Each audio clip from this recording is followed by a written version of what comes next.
Josh, man, you guys have only been here a couple hours. You're Doesn't getting a take lot long. done. You've done this before. That's right, I have. Now, you guys were earlier, you were doing some grading in here, and you had to do a little packing and everything. Kind of take us through the process That's a little right. bit. We get here, we shoot a couple grades, get our fall going the direction we need to go. Then we dig it out, excavate it out to whatever we need, 7 inches for our pavers, our base, our sand. And then we put filter fabric down. The fabric is in place so our base doesn't migrate into our dirt.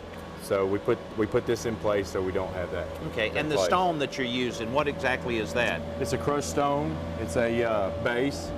It's a very compactable material. Very tough, very strong. I see. Okay, cool. And then the fun starts. That's right.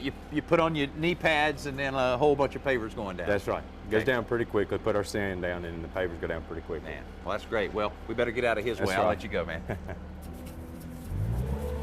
The installation of the base is where most do-it-yourselfers often scrimp on paver projects, and that's probably because their options for moving and spreading it are limited to a wheelbarrow and a shovel.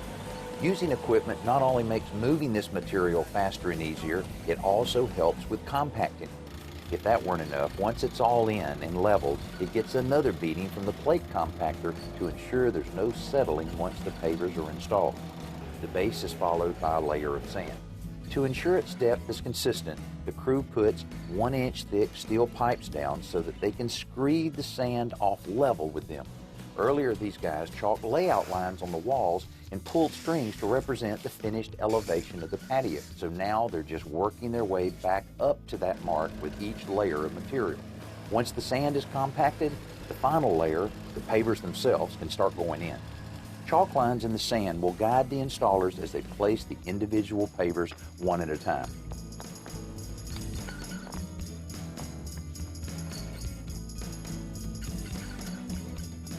The right tools and experience don't just make a crew like this fast, they also make their work more precise. Back on the patio, all of the pattern pavers in the middle have been laid and they're about to add the border.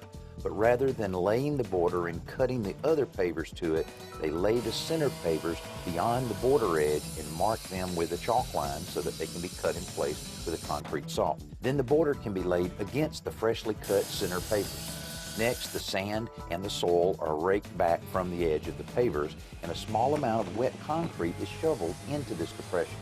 The concrete is troweled down at an angle so that when it dries, it will hold the pavers firmly in place but won't be visible above the surrounding landscape. Then the dirt and debris are blown off the surface before the polymeric sand is added.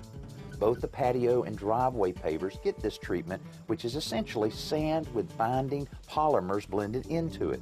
The sand is spread over the surface with a broom, and then the surface is vibrated either with a hand tamp or a plate compactor so that it settles into the slight voids between the pavers. When it's all done, they'll mist the surface with water to activate the polymers, which bind everything together.